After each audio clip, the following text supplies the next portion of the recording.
Did you know a goddess once tricked a man into dying by pretending to be his brother? Hector was the greatest warrior Troy had, and when Achilles came for him, Hector ran. Not out of cowardice, out of survival instinct.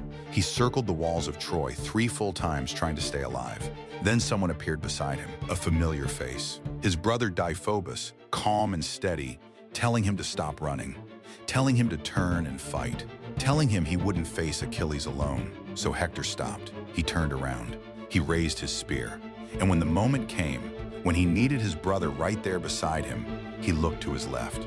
Nobody was there. Deiphobus had never been there.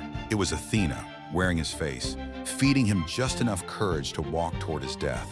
She didn't strike him down. She didn't need to. She just took away the one thing keeping him standing: hope. Hector died calling for a brother who never showed up, and the gods called it fate.